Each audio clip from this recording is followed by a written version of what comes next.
2 தினங்களுக்கு முன்பு ஒரு காணொலி, ஒரு பிஸ்கெட் ஒன்று, ஃபுல் பிஸ்கெட் சாப்பிட்டு ஸ்மோக் பிஸ்கெட், அது வந்து ஒரு பையன் உயிரிழந்துட்டான்னு சொல்லிட்டு ஒரு வீடியோ வந்து காணொலி வந்துச்சு. ஸோ இப்போ நம்ம தமிழ்நாட்டில் இந்த ஸ்மோக் பிஸ்கெட் வந்து குழந்தைகள் அதிகமாக சாப்பிட்றாங்க, என்டர்டெயின்மெண்ட்டு. அது வந்து சாப்பிட்லாமா சாப்பிட்றாங்க?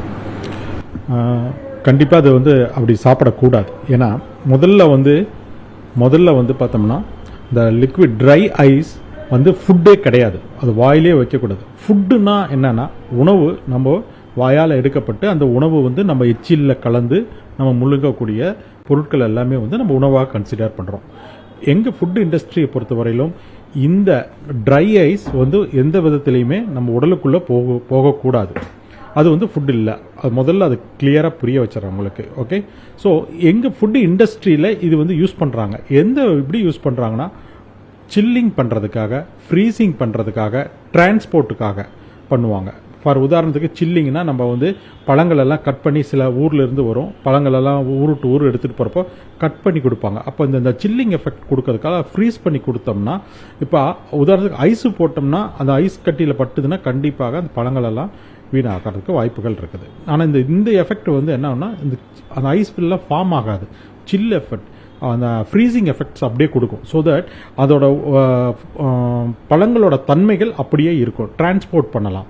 அதே மாதிரி பால் டிரான்ஸ்போர்ட் பண்ணுறப்ப கேஸ் ஃபார்மில் இந்த லிக்விட் நைட்ரஜன் வந்து யூஸ் பண்ணுவாங்க. ஸோ எங்கள் ஃபுட் இண்டஸ்ட்ரியில் வந்து இது only for chilling, freezing and transport, இதுக்காக மட்டும்தான் யூஸ் பண்ணுவோம். இப்போ நம்ம பார்த்த ஒரு வீடியோ ஒரு 2 நாளைக்கு முன்னாடி ஒரு குழந்தைக்கு வந்து ஒருத்தர் வந்து ஒரு ஜக்கில் இருந்து ஊற்றி கொடுத்து அந்த குழந்தை வந்து சாப்பிட்டு நம்ம கேள்விப்பட்டோம். அது வந்து ரொம்ப கண்டிப்பாக அந்த மாதிரி பண்ணவே கூடாது. அப்படி பண்ணுவது வந்து 100% வந்து தப்பு. அந்த லிக்விட்ல அந்த ட்ரை ஐஸ் எதுக்கு யூஸ் பண்ணணுமோ அதுக்கு மட்டும்தான் யூஸ் பண்ணோம் இல்லையா. அதை தவிர்த்து ஒரு ஒரு ஒரு த்ரில்லிங்காக மூக்கில் புகை வரும், வாயில் புகை வரும், புன்னு விடுவாங்க அப்படின்றதுக்காக நம்ம தவறுதலான ஒரு வழிகாட்டியை நம்ம குழந்தைங்களுக்கு கொடுக்குறோம்.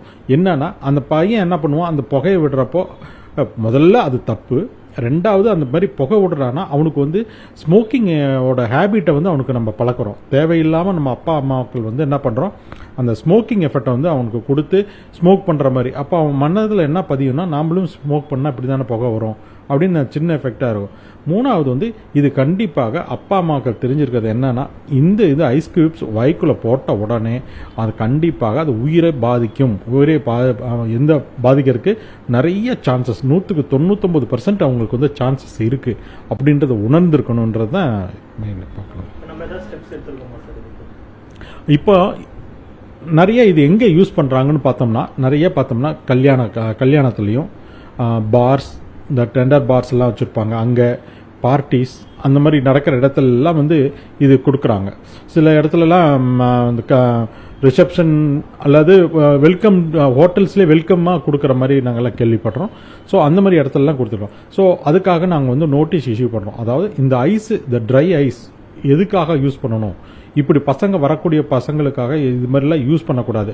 நம்ம ஒன்லி இப்போ பாருக்கெல்லாம் நம்ம என்ன நோட்டீஸ் கொடுக்க போகிறோம்னா, அந்த ஐஸை வந்து சில்லிங்காக மட்டும் யூஸ் பண்ணுங்க. அதை எடுத்து நீங்கள் வந்து நினச்சி ஒரு பானில் நினச்சி வாயில் கொடுக்குறது, ஒரு பிஸ்கட்டில் நினச்சி வாயில் போட்டு கண்டிப்பாக அப்படி பண்ணக்கூடாது. அப்படி பண்ணுனா ரொம்ப ரொம்ப டேஞ்சர். கண்டிப்பாக. இப்போ முதல்ல நம்ம தெரிஞ்சுக்கிறது என்னன்னா, சரி அதோட எஃபெக்ட் என்ன ஆகும்னா, இப்போ வந்து உதாரணத்துக்கு அந்த ட்ரை ஐஸ் நம்ம உடல்ல பட்டுறோம்னா எப்படி என்னென்ன ஆகுன்னு ஃபர்ஸ்ட் நான் சொல்லிடுறேன். அது பார்த்தா கண்களில் பட்டுச்சுன்னா வச்சுக்கோங்களேன், அந்த கார்னியா ஃபுல்லாகவே அப்படியே ஃப்ரீஸ் பண்ணிவிடும். அந்த தண்ணி ஏதாவது தெரிச்சு அந்த லிக்விட் கண்ணில் பட்டுது, இது தோலில் பட்டுதுனாவே கிட்டத்தட்ட பார்த்தீங்கன்னா அந்த கண்ணெல்லாம் அப்படியே எரிச்சல் கொடுத்து அந்த கார்னியல் எஃபெக்ட் போய் கம்ப்ளீட் பிளைண்ட்னஸ்க்கே போயிடக்கூடிய சான்சஸ் இருக்கு. கண்கள் பறி போகும். இப்போ வந்து வாயால் எடுக்கிறாங்க அப்படின்னு சொன்னோம்னா, அந்த இந்த லிக்விட் நைட்ரஜன்றது எப்படின்னா -196 டிகிரி பயங்கர கூலிங்காக இருக்கும். அது எந்த இடத்துல நம்ம இதில் பட்டாலுமே அந்த இடம் பொசுங்கிடும். ஸோ இந்த வாயில் போட்டோம்னா உடனே என்ன ஆகும்னா, இன்கேஸ் ஆஃப் அந்த கட்டியாக இருக்குது, லிக்விடாக இருக்குது, வாய்க்குள்ளே போட்டோம்னா என்ன ஆகும்னா, அந்த நாக்கில் பட்டது நாக்கு அப்படியே பைட் மாதிரி பண்ணிடும், அப்படியே பொசுக்கிடும். தொண்டைக்குள்ளே போச்சுன்னா தொண்டையில் இருக்கக்கூடிய அத்தனையும் வாய்ஸ் முதற்கொண்டு இந்த லாரிங்ஸ் முதற்கொண்டு பொசிக்கிறோம். இப்போ இன்கேஸ் அது வந்து ரெஸ்பிரேட்டரி ட்ராக்குக்குள்ளே போச்சுன்னா, அதுக்குள்ளே கொஞ்சம் ட்ரக்கியா போச்சுன்னா, ட்ரக்கியாவில் இருக்கக்கூடிய அத்தனை டிஷ்யூக்களையும் வந்து அது வந்து அப்படி பொசுக்கிட்டே போயிடும். ஸோ ஏன்னா மைனஸ் டிகிரியில் இருக்கிறதுனால. அதே மாதிரி உணவு குழாயில் போச்சுன்னா கண்டிப்பாக நம்ம வயிற்றுக்குள்ளே போயிடுச்சு, இல்லைன்னா ஈசோஃபேகஸில் போச்சு, வயிற்றுக்குள்ளே போச்சுன்னா பர்ஃபரேட் பண்ணிடும். ஏன்னா வந்து நம்ம குடலெல்லாம் பார்த்தோம்னா ரொம்ப மெலிசான ஜவ்வு தான் அது. அதில் போய் இந்த ஐஸ் பட்டுதுன்னா ஓட்டை போட்டுரும்.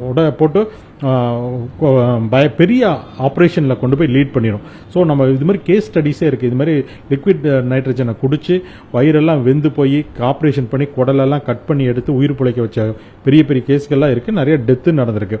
ஸோ அப்படி இந்த குழந்தைங்க சாப்பிட்றப்ப என்ன பண்ணால், இன் கேஸ் ஆஃப் ரெஸ்பிரேட்டரி ட்ராக்ல போச்சுன்னா கண்டிப்பாக மூச்சு தடை ஏற்படும். தடுமாறுவாங்க அந்த குழந்தைங்களால, மூச்சோட சிரமப்பட்டதுன்னா இறப்புக்கு நேரிடும். ஸோ இந்த மாதிரி தான் மெயினாக எதுக்கு யூஸ் பண்ணுவாங்கன்னா, டாக்டர்ஸ் வந்து மெயினாக கேன்சர் கட்டி எல்லாம் பார்த்தீங்கன்னா அதை அப்படியே கரைச்சி எடுப்பாங்க. அது வந்து கண்ட்ரோல்டு மெஷரில் வச்சு கண்ட்ரோல் பண்ணி எடுக்கணும். அந்த மாதிரி பர்பஸ்க்காக தான் பண்ணணும் ஒழிய இந்த மாதிரி வாயில் போட்டு பண்ணுறதுக்கு தவறு. அந்த மாதிரி தவறு செய்கிறாங்க அப்படின்னு சொன்னோம்னா கண்டிப்பாக அவங்க மேலே வந்து குற்றவியல் நடவடிக்கை எடுக்கப்படும். அது அவங்க வந்து கோர்ட்டில் கொண்டு போய் நாங்கள் நிறுத்திடுவோம்.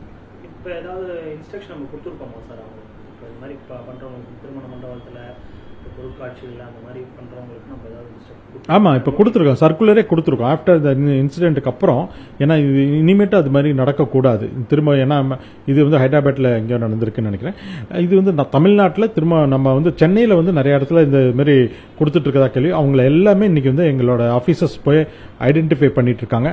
அவங்க எல்லாத்துக்குமே அங்கே அப்படி நோட்டீஸ் கொடுக்க சொல்லியிருக்காங்க. இதோட எஃபெக்ட் என்ன அவங்க புரிஞ்சுக்கிட்டு ஃபஸ்ட்டு அந்த லிக்விட் நைட்ரஜனா என்ன, அதனால் ஏற்படுகிற பாதிப்புகள் ஒரு ஸ்லிப்பாகவும் அவங்களுக்கு ஒரு நோட்டீஸை, வார்னிங் நோட்டீஸும் நாங்கள் வந்து இஷ்யூ பண்ணியிருக்கோம். இது மாதிரி இருந்ததுன்னா கொடுக்கக்கூடாது. ஒன்லி ஃபார் எதுக்காக, எந்த பர்பஸ்க்காக நீங்கள் வச்சுருக்கீங்க, ஸ்டோரிங்னா ஸ்டோரிங் பண்ணுறதுக்கு வச்சுக்கோங்க. மீட் ஆர் ஃபிஷ் எது ஸ்டோர் பண்ணுறோமோ, இல்லை பியர் சில்லிங் எஃபெக்ட்டுக்கு மட்டும் யூஸ் பண்ணுங்கள். வாயில் எடுத்து கொடுக்கக்கூடாதுன்றது வந்து நாங்கள் தெளிவாக அவங்களுக்கு சொல்லியிருக்கோம். இது வந்து தடைன்னு நாங்கள் சொல்ல முடியாது, தடை சொல்ல முடியாது. நாங்கள் இது சாப்பிடக்கூடாது, அதில் தேவையில்லாமல் யூஸ் பண்ணாதீங்கன்னு சொல்கிறேன். அது வந்து உணவாக எடுத்துக்க வேண்டாம். அது வந்து எந்த பர்பஸ்க்குன்னு சொல்லியிருக்கோமோ அந்த பர்பஸ்க்கு மட்டும் யூஸ் பண்ணுங்கன்னு மட்டும்தான் நான் சொல்ல விரும்புகிறேன்.